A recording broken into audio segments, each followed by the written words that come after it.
तो अभी तक आपने दिल दहला देने वाली कहानी का पार्ट 4 तक से रूबरू हुए और आज आपके सामने लेकर आया हूं और पार्ट 5। अभी तक कहानी का मोड़ इस प्रकार रहा।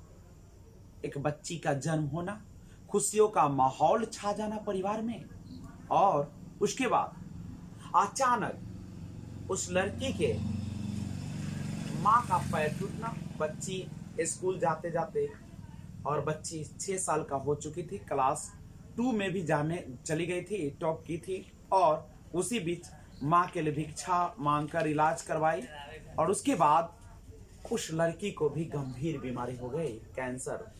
और इसी बीच में उस लड़की के भाई जिसने शादी कर लिया था, उसको लेकर पत्नी के साथ पहुंचा है और मेहनत कर रहा है। इधर माँ ठीक हो जाती है, लेकिन बहन कैंसर से पीड़ित हो जाती है।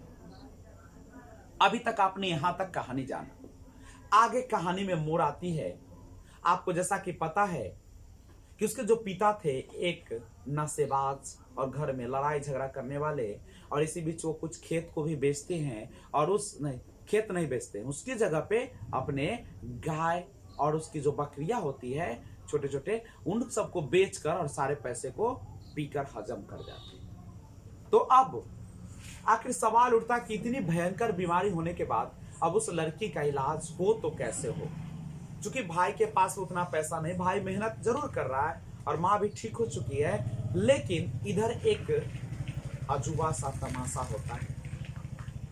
और वह पिता जब इस बात को सुनता है तो उसका सर चकराने लगता है, क्योंकि उस बेटी से बहुत ज्यादा प्रेम करता था वो।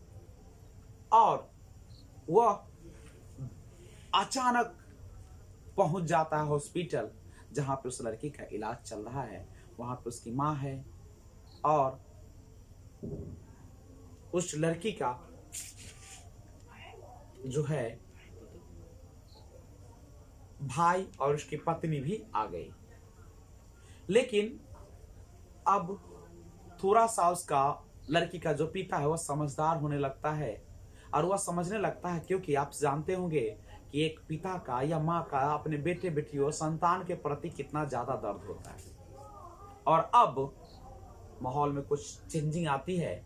वह पिता जो है उसके खबर मिलते ही काफी रोने लगता है, टूट सा जाता है, अपने किए पर पछतावा करता है और अपनी बेटी को हर हाल में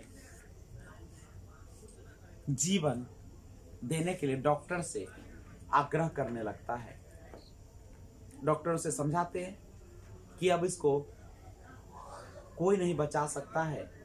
अगर तुम्हारी यही आदत रही और अगर तुमने धन नहीं कमाया तो खर्च कहां से करोगे, कैसे बचाओगे, कहां से दवा दोगे। अब वह जो पिता है वह घर से निकल देते हैं यहाँ, और उसका जो एक बेटा है वह भी, दोनों पिता और पुत्र मिलकर एक काम करना शुरू करते हैं,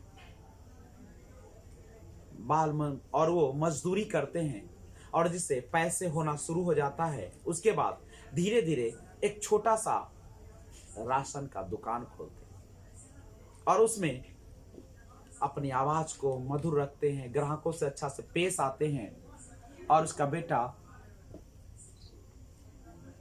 उस दुकान के लिए राशन अलग से लेकर और रखता है, और पिता दिन भर बेचते हैं। काफी कड़ी मेहनत करते हैं दोनों, और काफी पैसे भी हो जाते हैं, और अब पैसा कमा रहा है, और उसके जो बेटी बीमार है उसका खर्च भी निकल रहा है, इलाज भी चल रहा है अच्छा से। लेकिन इसी बीच एक और घटना हो जाती है। अचानक उसके दुकान में आग लग जाती है। लेकिन संजोग कहिए कि उसी समय दमकल आसपास से गुजर रहा होता है, और मुश्किल से कुछ ही सामान जलता है और वह आग बुझ जाती है। फिर वह मेहनत करता है, काफी अच्छे बन जाते हैं। अब वो नशेबाजी करना भी छोड़ चुका है और एक अच्छा इंसान बना है। लेकिन आखिर उस लड़की का जो इलाज कर रहे थे डॉक्टर, अचानक उसे किसी और हॉस्पिटल में ले जाने के लिए कहते हैं। और उसके बाद उसके साथ क्या होता है, अगर जानना चाहते हैं तो सबसे पहले इस चैनल को सब्सक्राइब कर लें और बेल आइकन को ऑल पे प्रेस करें, जिससे आपको नोटिफिकेशन सबसे पहले मिले। तब तक टेक केयर, अपना और अपने परिवार का ख्याल रखिए, क्योंकि जान है तो जहान है, और वक्त की कोई किसी का देख नहीं आया है। कब किस प्रकार की मुसीबत आकर खड़ी हो जाए, यह कहना बहुत मुश्किल है। इसलिए इंसानियत से बड़ा, मानवता से बड़ा कोई धर्म नहीं है। आप दूसरे को सहयोग करें और अपने स्वास्थ्य का विशेष ख्याल रखें। आप नशेबाजी ना करें, आप अल्कोहल से दूर रहे, बुरे लतों से बचें। आप देख रहे हैं इस कहानी में किस तरीके से मोड़ आती है, कभी सोचा भी नहीं था कि इस तरीके का दिन भी देखना पड़ेगा। तो मिलते हैं फिर एक और पार्ट के साथ, तब तक take care, be enjoy, thanks for watching. जय हिंद, जय भारत।